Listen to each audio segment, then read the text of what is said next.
Hello beautiful soul, welcome back to my channel. This is my channel. I'm from Japan, Kapan Pisces. This reading is for you. Tingnan natin taon na nakakonect sa'yo. Palagi naman natin itong ginagawa, nararamdaman niya sa'yo, intention, action, ang nararamdaman mo, anong hidden ng connection na ito, outcome at advice. Siyempre sa mga gusto ng clarity, meron tayong mga ibang card. And then siyempre sa mga nagkahiwalay na ghost, mga gustong sabihin na hindi nasabi, yan. Baka may mga message siya sa'yo. Yan, tingnan natin ha. Kapatid, anak, magunang karelasyon, kaibigan. Tao na ako na kay Pisces. Anong nararamdaman mo kay Pisces? Tao na ako na kay Pisces. Vice versa tayo ha. Tandaan niyo palagi, energy reading tayo. Vice versa. And syempre sa mga gusto magpa-personal reading, nasa description below po ang details. Show me, show me, show me, show me. Tao na ako na-connect kay Pisces. Anong nararamdaman mo? Vice versa. The Devil! Hala! OMG. Kilala niyo na yung Devil. Ibig sabihin may taong masama sa inyo. na connected sa'yo. Di ba? Kapatid, anak, magulang. Okay. Ano ang intention mo kay Pisces? Vice versa. The Sun. Ano ang action mo kay Pisces? Okay. Pisces, anong nararamdaman mo sa taon na to? Vice versa. The Six of Cups. And ano ang hidden ng connection na ito? The Wheel of Fortune. Okay. Ano naman ang outcome? The Two of Pentacles. Advice. And the Page of Cups. Death. Nagkaaway ka ba? Parang may kaaway ka kasi may tao nag-iisip sa'yo na mawala ka. Okay. Okay, when it comes sa iyo, Pisces, isang iba sa inyo is merong sitwasyon na mga mag-o-open sa iyo. Yan. Ibig sabihin, may mga mag-o-open na opportunities o may mga mag-o-open na bagong pintuan para sa iyo. Andun din yung point na yung iba sa inyo is magsisimula kang muli sa simula. From the top, from the basic, from the zero. May sitwasyon na magtatapos. There's an end of a cycle situation. May mga sitwasyon na unexpected changes to no? And may mga transformation na magaganap o mangyayari sa iba sa inyo. Handa din yung point na makakaramdam ka ng saya or may mga sayang mararamdaman. Handun din yung point na may mga happiness, saya and happiness. May mga tao na magbibigay ng pagmamahal at suporta sa iyo. And then also collaboration sa iba. Sa iba naman sa inyo, you feel stable no? Hindi ko alam in what way. Siguro dahil sa pagtatapos isang bagay, isang sitwasyon mo sa buhay mo, siguro may mga hindi naging maganda in the past and this time is magiging okay na siya. Yan, may mga parating na ganon. May paglipat ako nakikita. Hindi ko alam in what way yung paglipat. Maglilipat ka ba ng bahay, ng place, lugar, trabaho, or someone. Yan, may paglipat o lilipat. Mga ganyan. O may ililipat. Yun ang nakikita ko sa iyo dito.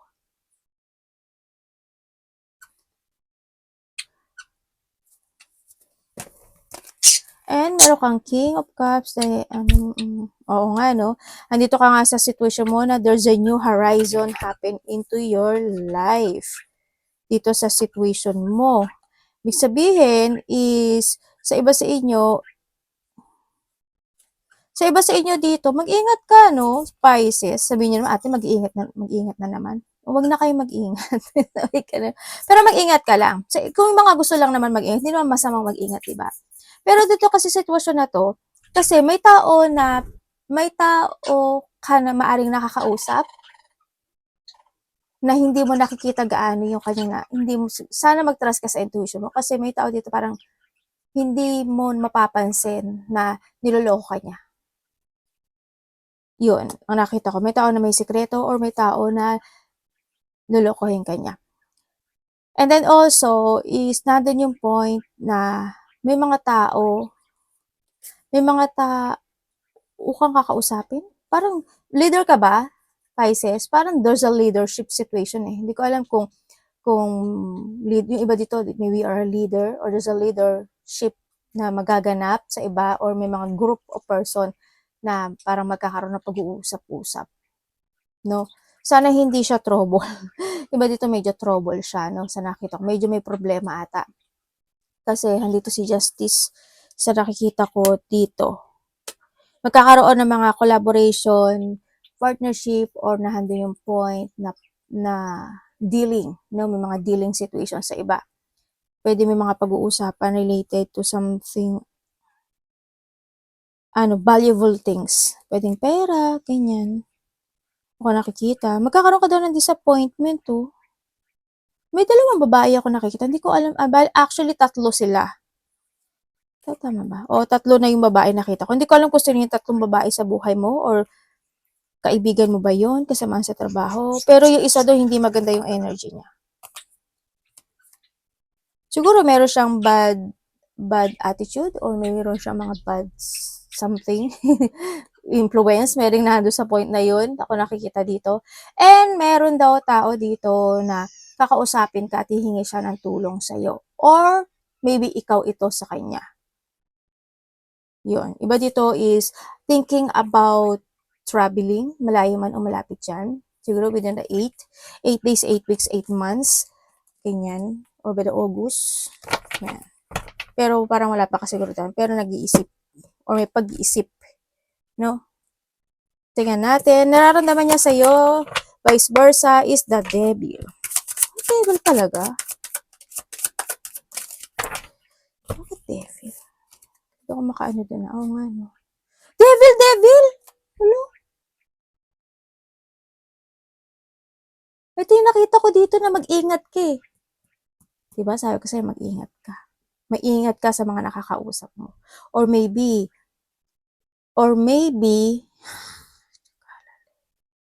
magpapadoktor? May tao dito na either magpapacheck up, magpapadoktor, mag-confine, or mapaparalyze. Or may isang sitwasyon sa buhay mo na matatrap ka raw eh. Tingnan nga natin, iba naman tong Basta binigyan ko lang kayo ng warning kasi nag-devil siya. Okay, sa mga nagkahiwalay dyan. Sa mga nagkahiwalay, nararamdaman niya sa'yo, Pisces? I think both of you to, no? Kasi we have two devil. Ganyan. Nararamdaman niya sa'yo, may mga time daw dito sa sitwasyon na parang nagiging makasarili ka. Parang sarili mo na iniisip mo, hindi mo siya minsan naiisip, kung ano lang siguro yung masabi mo, ganyan. Nagsakim at makasarili. Actually, pareho naman eh, no? Nakikita ko dito, pareho naman din kayo. Yun ang thinking mo sa kanya, or siya may thinking niya talaga sa iyo doon. Nararamdaman niya sa iyo. Sa mga nagkahiwalay dyan, yun. And then, isa kasi sa inyo, hindi pa rin nakaka-move on, no? Dito sa mga nagkahiwalay. Andun yung they feeling trapped and they feeling stuck. Talagang sobrang, nararamdaman niya na sobrang naging frustrated yung relationship na ito, ganyan. Kahit na magkaroon kami ng, may mga bagay kami baguhin in this relationship, hindi maganap-ganap. Parang, alam mo yung parang this relationship is napaka-toxic. Ganyan. Hindi kasi to love eh, no? Sa nakikita ko dito. This is not a love. Alam mo yung parang kasiyahan lang. Ganyan. Parang pinagtakbo kayo, hoping hindi, pero when it comes kasi dito, this is an obsession situation, pagdating dito sa connection na ito. May ganun tao eh, no? Yung parang, kasi may kakilala ko ganun, doon daw nagsisimula yung love niya pag may nangyari na sa kanila. May kakilala akong ganun. Yun. Ay ko talaga, sabi niya. Kung ano man yung itsura niya. Siyempre, kumaga, pili pa rin naman siya, pero minsan, hindi niya doon napipili. Pero pag kami nangyari sa kanila, doon daw nagbubunga yung Ito sa relasyon na to, parang ganun. Andun yung nagiging masyadong toxic yung relationship na to sa mga nagkahiwalay. Kung kayo naman is my third party relationship, ayan, devil. I think baka nga pareho kayo eh. O kaya naman kung may mga third party relationship dito sa sitwasyon nyo, is both of you, pwedeng na doon nagkakaroon kayo ng siya or siya sa'yo, nagkakaroon ka ng comparison sa mga nakaraang relationship nyo. Pero sabi mga third party, ito. At aware kayo doon. At malakas ang pakiramdam ng isa dito. Pwedeng both of you, malakas ang pakiramdam. Very toxic, sa mga third party ito. Ang kawawa lang kung may mga anak kayo, no, dito sa sitwasyon. Pero sana wag. Sana wala. Sa mga wala naman yan, masyado lang na ano, makasarili at sakim ang bawat isa. Or siya lang ito. Or hindi yung mga situation na may mga bad habit talaga, no. Yun. So, may mga walang third party. Sa mga walang third party, nararamdaman niya sa'yo, Pisces, obsession. Dito. Yun. Parang alam mo yung parang pagka ikaw daw yung nakikita niya or nakakasama man or nakakausap man, ganyan, parang, ah, nagsi-circulate yung dugo niya. Pero hindi siya kasi ano eh, hindi siya love, it's an obsession, ano, feelings sa nakikita ko dito. Tuwa ako dun. Pero tingnan natin intention niya kasi you have the intention sun eh. Tingnan natin. But intention mo is sun. Connected kay Pisces.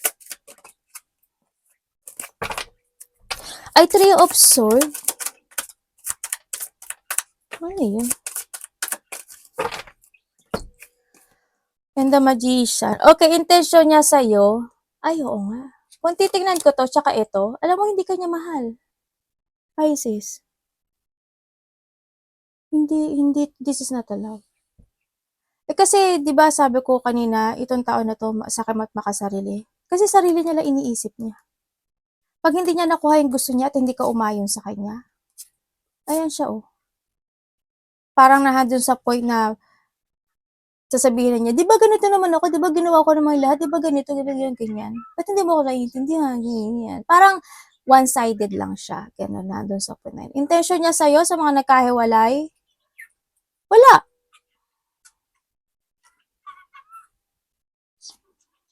Kasi di sa Three of Swords, intention sa'yo, wala. I'm happy right now. Mas naging masaya ako. Mas naging magaang yung connection ko o naging magaang yung energy ko nung humiwalay ako sa'yo. Kasi of the sun. Pero, ang nakikita ko, isa sa inyo, ganun, ano pa rin, heartbroken talaga. OMG, hando pa rin yung manifesting, ano, sa mga nakahiwalay dyan. Sa mga nakahiwalay, natural na yun, di ba? And then also, sa may mga third party, oo, kasi hindi sa Three of Swords. Intention niya sa'yo, hanggat kaya kanya hanggat kaya kanyang lokohin at bulahin. Hanggat kakagat ka at hanggat pwedeng umuoo ka at umaayon ka sa connection na ito, tutuloy siya, tuloy-tuloy lang. Kasi andun yung intention niya, wala siyang pakialam kung masasaktan ka. Nandun siya sa point na yun. Pero kung gusto mo na still na you want may connection, do you stay? Gawin mo, tanggapin mo ko, gawin mo yung lahat para sa akin. Kung ayaw mo talaga ako umalis, dyan ka lang. O, di ba parang nakakulong ka lang. Sakit naman yun. Siya lang yung masaya. Ikaw umiiyak ka. Di ba? Okay, kung kayo is walang third party relationship, intention niya sa'yo is to be happy. Nandun yung point na gagawin niya lahat para hindi ka masaktan. Kung hanggat lang pwedeng maaari, siya lang yung masaktan, huwag na lang ikaw. Nandun siya sa point na yun. Kung pwede niya lang akuin yung lahat, parang nandun sa point na yun. Kumbaga, kung pag nalulungkot ka, ganyan, gusto kanyang pasiyahin. Kasi andun yung happiness na nakikita ko sa kanya, no? Happy naman siya. Happy siya sa effort na binibigay mo, syempre, Pisces, sa kanya, no? Hando siya sa point na yun. So, mga walang third party. Pero ang nakikita ko dito, meron lang siyang siguro sometimes, nagkakaroon ng disappointment in this connection, pero still naman, nagkakaroon naman ng recovery kahit paano. Kasi, isa sa inyo, isang bibigay talaga ng effort. I want you to be happy, sabi niya. Kumbaga, kapag sad ka, sabihin mo sa akin. Kapag ano mo, sabihin mo sa akin. And action is the Four of Wands. Kasi yung mga walang third party dyan, gagawin ko naman daw lahat para sa'yo. Yun ang intention niya sa'yo. Okay, sa mga nagkahiwalay, o the lovers, wala na. Sa mga nagkahiwalay, action niya sa'yo, dito sa sitwasyon, sabi niya, sana, action niya sa'yo, sana makausap ka daw niya. Sabi niya dito, sana magkaroon uli kayo ng pagkikita or pag-uusap. Or kung nag-text to sa'yo, ganun, sana i-replyan mo daw siya, ganyan. O kaya, nandun sa paghihintay kasi din, sana mag-text ka, sana ganyan. Pero ang nakikita ko kasi action niya is gusto niya ng union sa'yo. Yun ang nakikita ko dito, ha. Sa iba naman sa inyo, action niya sa'yo, pero handun yung point, handun yung point of thinking about you. Yan, parang masaya na ba siya, ganyan, ganyan, ganun. Sa iba, sa iba ganun. Sa iba naman sa inyo is nagiging topic ka ng connection niya ngayon. Nandun sa point na yun. Pero kung titingnan ko siya dito, because you have the devil, ibig sabihin, ginagawa kang pulutan. Pulutan nung mga kausap niya o kaya nung bago niyang karelasyon. Kasi this is a devil. Devil and devil. Or maybe also, ikaw din, ganun, diba? Baka napag-uusap mo. Alam mo ba, ganyan, ganyan, ganyan, ganyan. Kaya alam mo yun, hindi pa nakaka-move on yan sa akin. Ano yan, ganyan. O diba, na-chismis pa. And then, kung kayo is magkahiwala, kung kayo is may third party, ayan may third party, Hindi lang naman ko kasi kausap niya. Ibig sabihin itong tao na to, either nakilala niya to, either kasama sa trabaho o nakilala niya sa isang parties or event. Itong tao na to. Or sa isang, parang may kasiyahan kasi ako nakikita. Action niya sa'yo? Hindi, masaya siya. Masaya siya. Yan, nag-enjoy naman siya. Yan. Then, kung kayo naman is walang third party, action niya sa'yo, syempre, they want to give you a happiness tulad ng nahandito, no? Handun yung point na action niya is ibibigay niya yung happiness pagdating sa'yo. Kumbaga, I want you to surprise palagi na handun yung action. Gusto ko palagi ka masusurprise or may mga gusto niyang event na gawin, pwedeng nandun sa point na yun, sa nakikita ko dito. Pwedeng halimbawa, gusto niya mag-travel, o kaya gusto niya palagi ka nakakausap, palagi kayo nakikita, kung ano man yan, kung LDR man kayo, share pag-uusap, nandun sa point na yun. O kaya nandun yung gusto niya na makita ka, yan. Kung matagal naman na kayo, syempre, action niya sa'yo is, wala naman changes, Kumbaga, walang changes. Wala naman, kasi wala naman third party. Handun talaga yung happiness. Action sa'yo is to give love, Yung, kumbaga, gagawin ko yung sasabihin mo, parang nandun sa point na yun. Basta maging masaya ka lang. Siyempre, walang third party. Diba? Marami siyang gustong action o sabihin, parang nandun sa point na yun.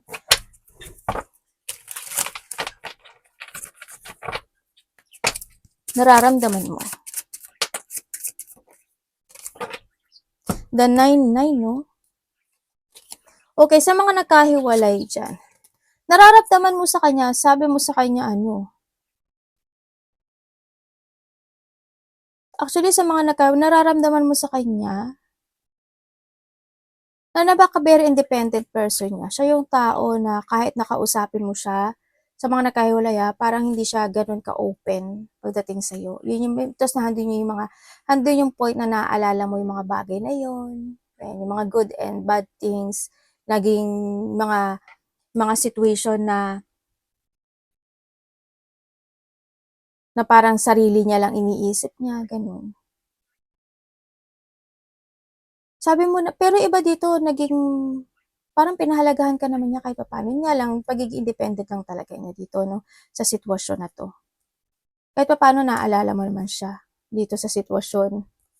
And then, kung kayo naman is may third party, At sabi nito, parang dati daw yun. Yun, nararamdaman mo sa kanya, Pisces, yun, naalala mo na siguro nagkwento ba siya sa'yo na ganito, ganyan, na nagkaroon siya ng iba, ganon. Yun, nararamdaman mo sa kanya yun din. Very independent person, ganyan. Ayaw niya na ikinaka-stress, ayaw niyang balikan yung mga nakaraan na, bakit pag-uusapan pa, yung mga ganon, nandun siguro siya sa point na yun. O kaya is, mapag-usapan man, eh, ayaw na niya ng tuloy-tuloy, mga gano'n. Parang past is past na, mga gano'ng sitwasyon.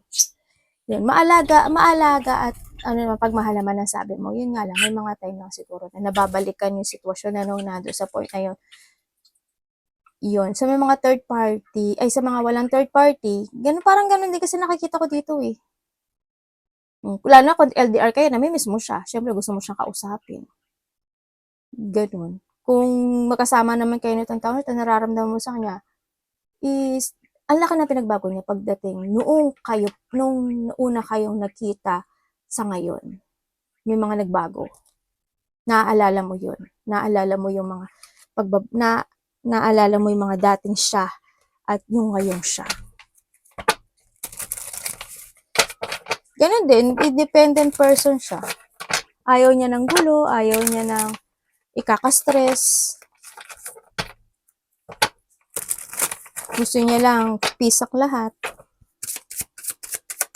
Hidden. The Wheel of Fortune ng hidden. Ay, ano ka? Bakit kaya The Wheel of Fortune is hidden? Kung titingnan ko, ay, teka lang. Ito pala. Ito. Kung titingnan ko dito, tapos ito, merong tao dito na nag-iisip na sana makarma ka. Ganyan. Hindi ko alam kung ikaw or someone. Okay, itong tao na nakikita ko dito, ito yung tao na hindi mapakali. Or siya yung tao na gusto niya palagi siya may ginagawa, gusto niya ganito, gusto niya ganyan. Nandun sa point na yun. Gusto niya palaging masaya, gusto niya, parang alam mo, parang marami siyang gustong matutunan. Yan, marami siyang gustong subukan o marami siyang gustong gawin. Yan, kumbaga itong tao na to is mahilig din tong gusto niya lang masaya, ganyan. Kung titingnan ko to, kung may third party, oo. Ito yung tao na, kung ititingnan ko to ito yung tao, kasi kasi to eh, to messages. Kung ipo-focus ko siya dito, sa messages na to, itong tao na to, hindi to makukontento, naiisa lang ang karelasyon. Kasi hindi. Kung aalisin ko siya, itong tao na ito, mahilig tong makipagkaibigan or mahilig siya salamuha sa ibang tao. Yun, mahilig siya na yun, siguro mahilig siya kasi may mga gusto siyang matutunan, maaring nandun sa point na yun, itong tao na to, or mausisa lang talaga siya. Yun. Anak, baba ka muna. Outcome. Nagbibisi-bisihan. Bisi-bisihan. Tsaka mahilig to umasa sa taas. Pag nangyari. Nangyari yun kasi it's destiny. Nangyari yan kasi ganun talaga. Parang nandun sa point na yun. Kasi yung nakatakda, parang makaganon. The outcome. Okay, kung kayo sa kahiwalay, hindi na talaga. Kung kayo sa kahiwalay, kahit anong gawin mong pagbabalikan nyo, mga nagkahiwalay, kahit pagbalikan at babalikan kayo, hindi talaga. Kasi magkasalungat talaga kayo ng ng thinking. Maghihiwalay pa rin kayo nito. Magloloko at magloloko pa rin ito. Kahit anong gawin, magsisinungaling pa rin ito. Hindi to magiging fair pa rin sa'yo kahit papaano. Andun pa rin yung, wala na yung, hindi mo maibabalik. Kasi may lamat na, di ba? Hindi mo maibabalik yung tiwala at believe ng bawat isa. Kung kayo na mas may third party relations, ang outcome nyo, wala. Iwanan ka nito sa ere. Maghihiwalay pa rin kayo. As in. Kasi handa yung salungatan. Imbalance to, tapos hindi kayo nakakasundo, palagi kayo nagtatalo, alitan, mga ganyan. Hindi kayo nakakasundo. Bigla-bigla minsan nandun, ma-exceed din kasi pasensya ng isa. Kaya darating talaga yung time na mararamdaman mo parang nag-iisa ka na sa relationship. Nandun sa point na yun. Nararamdaman mo na tama pa ba ito? Kailangan ko ba bang ipaglaban to? Mga ganun sitwasyon. Kung kayo naman is walang third party relationship, kung wala kayong third party relationship, may mga time na, hindi ko alam kung LDR kayo, may mga time na mararamdaman mo yung sadness sa kanya. Makakaramdam ka na hindi ko alam ba't makakaramdam ka ng lungkot. May mga situation na bigla ang magaganap o mangyari sa connection na ito. As in, either isa sa inyo is magastos or nahandun yung point na nagkakaroon ng doubt yung isa sa inyo. Kung sasabihin mo sa akin outcome, lungkot. Hindi ko alam what way, pero may lungkot na mararanasan kayo sa relationship na to. As in, basta, as long as mahaba yung pasensya mo, kakasundo kayo niyan. Pero kasi magdarating yung time na na hindi magiging maganda. Sorry kung ito yung nakuha ko, mali mo, hindi mo naman energy. Huwag ka nalang mag-focus. Basta habaan mo lang yung pasensya mo pagdating sa relasyon na to. Kung kanino man tong energy. Medyo sad. Ako din nagulat eh. Kasi expected. Sabagay, kasi una pa lang, hindi ko na in-expect na magiging maganda yung outcome eh. Kasi dito pa lang, double devil eh. There's no growth pagdating dito. Tapos ito, 9-9. Tapos the lovers and the magician. Tapos the wheel of fortune. There's no growth happen. Sa ngayon, no, sa ngayon, yung nakikita ko dito. Pero kung Koy is kakasal nito, darating at darating pa rin kayo na magkakahiwalay kayo. Ibig sabihin, kung sino yung connected mo ngayon, hindi pa siya. Kasi nandito si Wheel of Fortune. Kasi di sa Devil. Ibig sabihin, meron pang much better. And also we have the 9-9. Meron pang much better na ibibigay sa universe. But still, kung gusto mo naman talaga yung connection mo ngayon, why not, diba? Ang sinasabi ko naman dito, yung outcome, i-reverse mo to. Habaan mo yung pasensya mo pagdating sa kanya. Kailangan accept mo kung sino siya. Ganun lang yun. Para mas tumagal kayo. I-reverse mo yan. Okay, when it comes sa advice. When it comes sa advice is, you need to think about your future. Family, sarili first, family is the second, and think to the future. Siyempre, may mga bagay na don't go to the flow ang sinasabi dito, no? You need to start a new beginning into your life.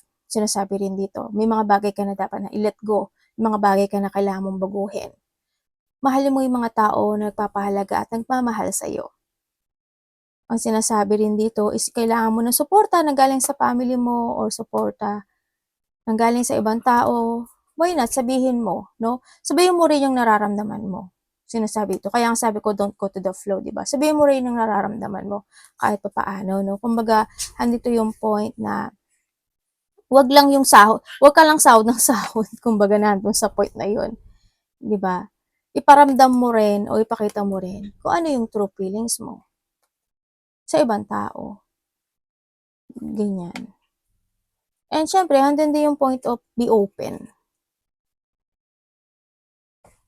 Mahirap ano? mahirap maging ang hirap ng buhay talaga. Ba't ganyan? Ano ba yan, ate? And syempre, dreaming of you. Yung iba sa inyo, isa papanaginipan nyo to. Maaring iba sa inyo, hindi pa rin nakaka-move on. No? Nandun yung point na yon.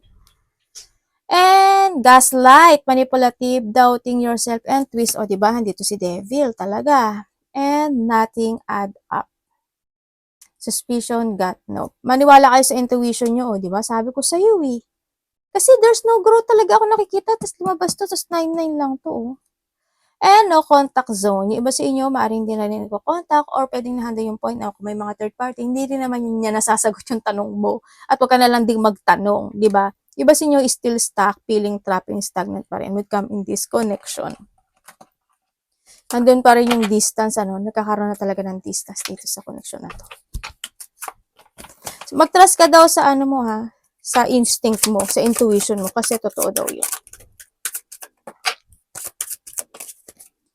And try to fall someone else but no one confirm. Maybe this is you or yung mga nakahiwalay dyan or yung mga hindi makamove on, mga third party ganyan. I won't lie, I still check up you sometimes.